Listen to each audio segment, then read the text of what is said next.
Hello दोस्तों, मैं नवीन star power classes की एक नई पेशकश में आप सबका एक बार फिर से स्वागत है। तो हम लोग जो ज्योग्राफी की सीरीज स्टार्ट किए थे उसमें हम लोगों ने कल पढ़ा था कर्क रेखा को। तो आज की टॉपिक है हमारी है भारतीय मानक समय रेखा को आज हम लोग क्या करेंगे, विस्तृत चर्चा करेंगे। तो बिना समय जाया किए हुए मैं ये वीडियो स्टार्ट करता हूँ। तो आज की हमारी टॉपिक है भारतीय मानक समय रेखा, मतलब IST। तो सबसे पहले इसमें जानते हैं हम लोग समय का मापन। तो समय का मापन किसके द्वारा किया जाता है? तो समय का मापन किया जाता है देशांतर रेखा के द्वारा। किसके द्वारा समय का मापन होता है? देशांतर रेखा के बारे में। देशांतर रेखा के द्वारा ही क्या किया जाता है? समय का मापन किया जाता है। तो अब हम ये जानते हैं कि कौन सी देशांतर रेखा है जिसके द्वारा क्या किया जाता है? भारत के समय को मापा जाता है। तो ये जो खड़ी लाइनें आपको दिख रही हैं ये क्या है? देशांतर रेखाएं हैं। ये जो खड़ी लाइनें होती हैं ये सब क्या कहलाती हैं? देशांतर रेखाएं कहलाती हैं। तो सबसे पहले हम ये समझते हैं कि जो हमारा पृथ्वी है, पृथ्वी को समझने से पहले ये जो हमारी खड़ी वाली लाइनें हैं इनको देशांतर कहा जाता है। ये वाला भाग हमारा कौन सा है? पॉइंट अरुणाचल प्रदेश। और इधर वाला जो पॉइंट है हमारा, ये क्या है? हमारा गुजरात। अब हम समझते हैं कि जो हमारा अर्थ है, अर्थ हमारा क्या करता है? ये रही हमारा ईस्ट और ये रहा हमारा वेस्ट। मतलब जो हमारा पृथ्वी है, पृथ्वी कैसे मूव करता है? हमारा पश्चिम से पूर्व की ओर क्या करता है? मूव करता है। सूर्य एक जगह पर क्या है? स्थिर है। आप इस तरह भी समझ सकते हो, जब किसी स्थिर वस्तु के सामने, जब मतलब कोई स्थिर वस्तु हो और आप उसके सामने से गुजरेंगे तो आपको क्या दिखाई देगा? वो उल्टी दिशा में जाती हुई प्रतीत होती है।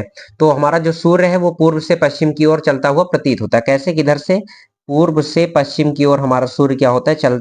चलता हुआ हमको प्रतीत होता है। क्योंकि किसी स्थिर वस्तु के सामने से हम क्या कर रहे हैं? गुजर रहे हैं। जब हम किसी स्थिर वस्तु के सामने से गुजरते हैं तो आपको क्या करेगा? वो वस्तु उल्टी दिशा में जाता हुआ प्रतीत होगा। ऐसे हमारा सूर्य क्या हो रहा है? पूर्व से पश्चिम की ओर क्या कर रहा है? गतिमान है। अब हम जानते हैं कि ये पॉइंट हमारा रहा अरुणाचल प्रदेश और इधर वाला पॉइंट हमारा क्या रहा? गुजरात रहा। जब हमारा सूर्य क्या हो रहा है? पूर्व से पश्चिम की ओर चलता प्रतीत होता है तो हमारा सूर्य कहाँ आएगा? सबसे पहले हमारा सूर्य आएगा अरुणाचल प्रदेश। और अरुणाचल प्रदेश से होते हुए फिर हमारा सूर्य क्या हो जाएगा? किधर पहुंचेगा? गुजरात की तरफ। हमारा सूर्य नहीं चल रहा है, हमारी पृथ्वी क्या कर रही है? मूव कर रही है। अभी बताया आप सबको पहले कि हमारा सूर्य क्या है? एक जगह पर स्थित है। हमारी पृथ्वी क्या कर रही है? मूव कर रही है। तो ये समझते हैं कि जो हमारा पृथ्वी है, पृथ्वी पर कितने अंश का कोण है? 360 डिग्री का कोण होता है। वैसे आप जानते होंगे कि एक वृत्त में कितने अंश का कोण बनता है? 360 अंश का। तो हम क्या करते हैं, जो हमारा 360 है और पृथ्वी क्या करती है? सूर्य का एक चक्कर कितने दिन में लगाती है? 24 घंटे में। तो 24 से इसको क्या कर देंगे? डिवाइड कर देंगे। तो डिवाइड करने पे हमारा क्या आ जाएगा? 15 डिग्री आ जाएगी। अब क्या होता है, हमने तो ये घंटे के हिसाब से निकाल लिया। अगर हम इसको मिनट के हिसाब से निकालेंगे तो एक घंटे में हमारा 60 मिनट और उसके बाद 15 से हम क्या कर देंगे? इसको डिवाइड कर देंगे तो हमारा कितना आ जाएगा? 4 मिनट आ जाएगा। मतलब क्या हो रहा है कि एक घंटे में पृथ्वी कितना घूम रही है? 15 डिग्री क्या कर रही है? घूम रही है।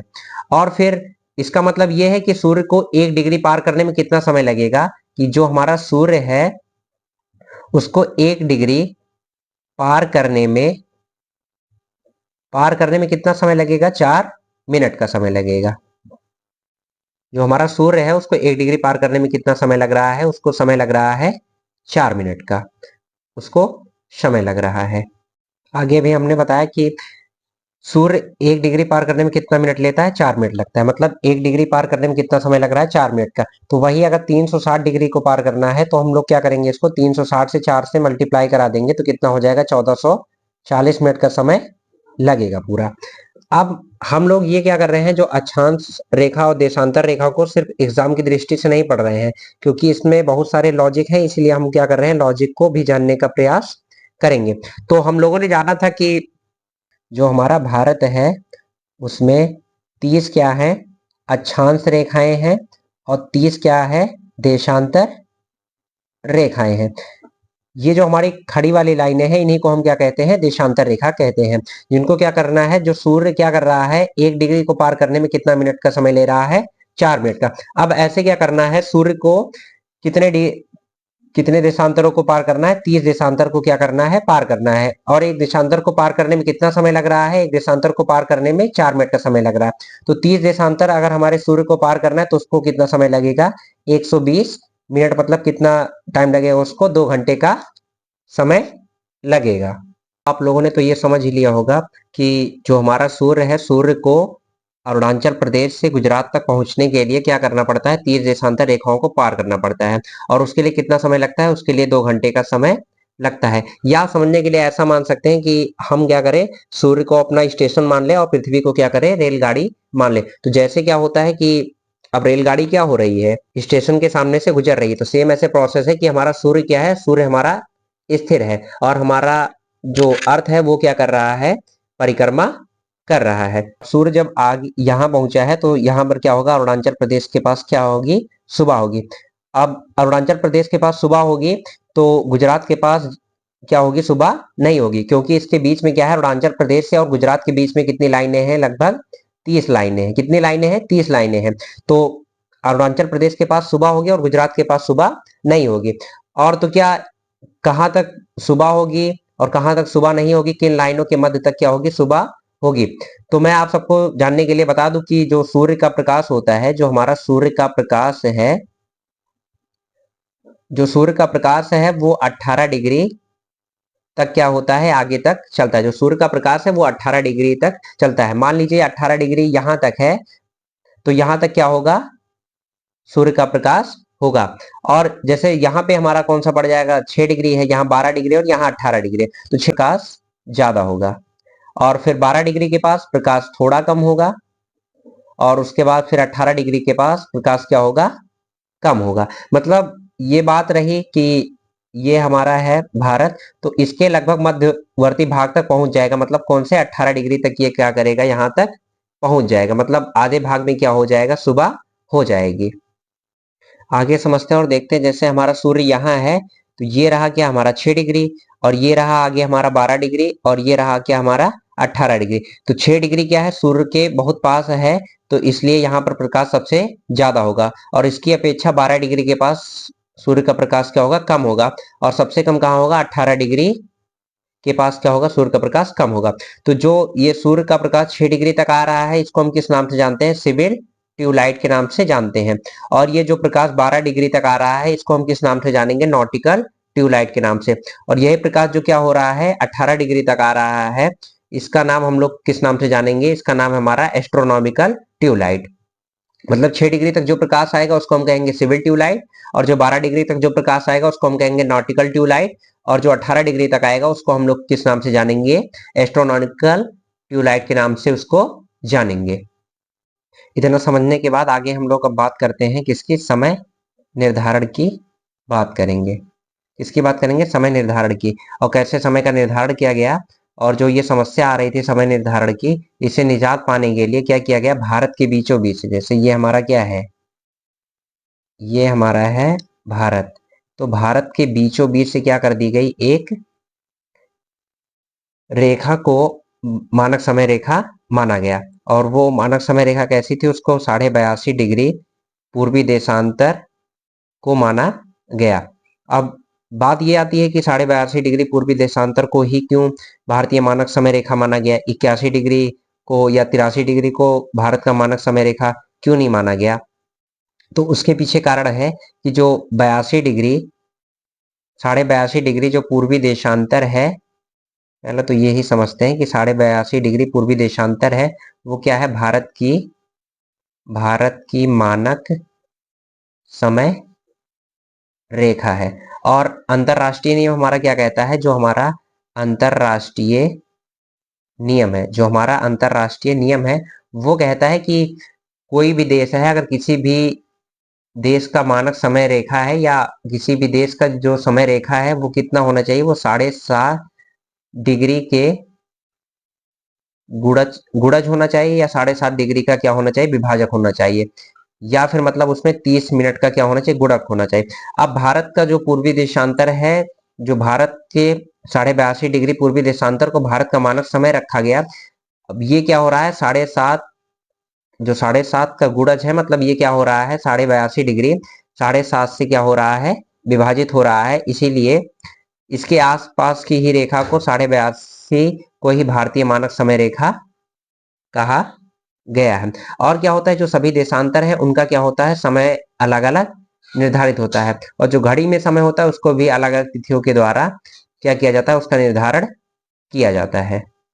आगे हम लोग आगे इसमें समझते हैं कि जो अगर किसी भी देश का जो समय है, समय निर्धारित किया जाता है किससे, ग्रीनविच रेखा से कितना आगे है कितना पीछे है उसके द्वारा क्या किया जाता है, निर्धारित किया जाता है। तो सबसे पहले हम क्या करते हैं, ग्रीनविच को ही समझ लेते हैं। जैसे ये क्या है, खड़ी लाइनें हमारी, तो यहाँ पे क्या है 0 डिग्री, इसको हम क्या कहते हैं, ग्रीनविच ग्रीनविच रेखा कहते हैं, या इसको हम लोग क्या कहते हैं, जीएमटी कहते हैं। अब इसका नाम ग्रीनविच क्यों पड़ा, क्योंकि ये लंदन की ग्रीनविच प्रयोगशाला से होकर जाती है, इसलिए इसका नाम क्या पड़ गया, ग्रीनविच रेखा पड़ गया। अब हम इसमें मानते हैं कि हमारा भारत यहाँ पे है, लगभग हमारा भारत क्या है, यहाँ पर है, तो 82.5 डिग्री जो पूर्वी देशांतर है, मतलब भारत की मानक समय रेखा यहाँ है, और ये रहा पूरब, और इधर का भाग क्या कहला है, पश्चिम, और हमारा जैसे सूर्य निकला है, सूर्य यहाँ पर है, तो सबसे पहले सुबह कहाँ होगी, भारत के मानक समय रेखा में, लंदन का जो देश है उससे पहले सुबह कहाँ होगी, भारत में क्या होगी, उससे पहले सुबह होगी, उसके बाद क्या होगा, सुबह कहाँ होगी, लंदन में होगा। तो भारत का जो समय है वो लंदन के समय से आगे चलता है। आगे कितना चलता है, क्योंकि अब क्या हो रहा है, इनके बीच जो खड़ी लाइनें हैं इनको हम लोग देशांतर कहते हैं। हम लोगों ने समझ लिया कि जो भारत का समय है वो लंदन के समय से आगे है। आगे कितना है, तो उसके लिए क्या है, जो 82.5 डिग्री है, और जो अंतरराष्ट्रीय नियम है, अंतरराष्ट्रीय नियम क्या कहता है, हमारा 7.5 का गुणक हो, और जो हमारा भारतीय मानक समय रेखा है उसमें हम क्या कर देंगे, 4 से मल्टीप्लाई कर देंगे। इसको हम 4 से अगर जब मल्टीप्लाई करेंगे भारतीय पूर्वी देशांतर को, तो ये कितना आगे निकल के आएगा, 5 घंटे 30 मिनट निकल के आएगा। अब क्या है कि ये लंदन के समय से कितना आगे है, तो जो भारत का समय है, जो हमारा भारत का समय है वो ग्रीनविच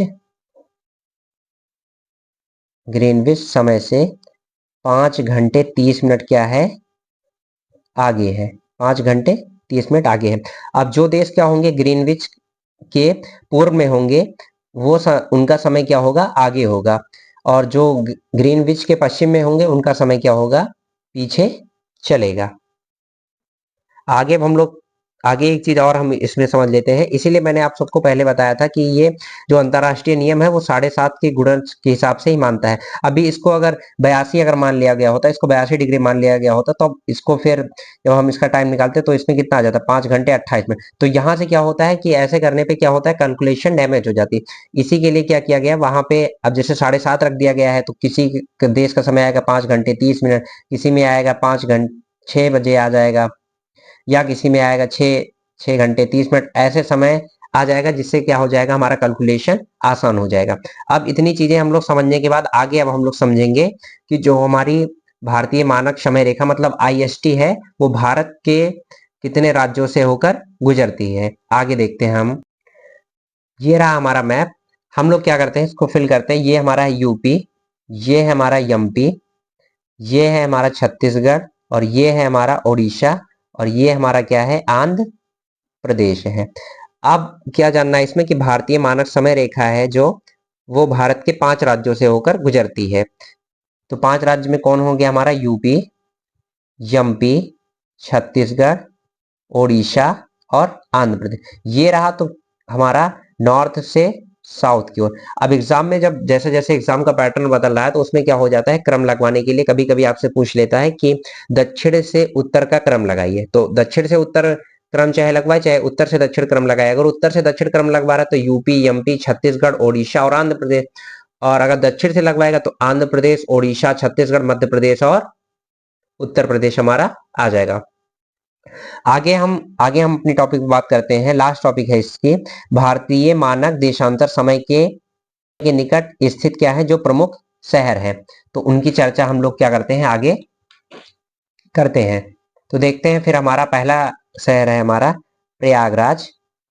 कौन सा है, प्रयागराज, या इसको हम कह सकते हैं इलाहाबाद। इलाहाबाद ये किस राज्य है, हमारा यूपी में है। फिर अगला शहर है हमारा रीवा। रीवा हमारा कहाँ पड़ेगा, मध्य प्रदेश में। फिर उसके बाद हमारा अगला शहर है रायपुर। रायपुर कहाँ पड़ेगा हमारा, ये है छत्तीसगढ़ में पड़ेगा। फिर उसके बाद हमारा अगला शहर है कोरापुट।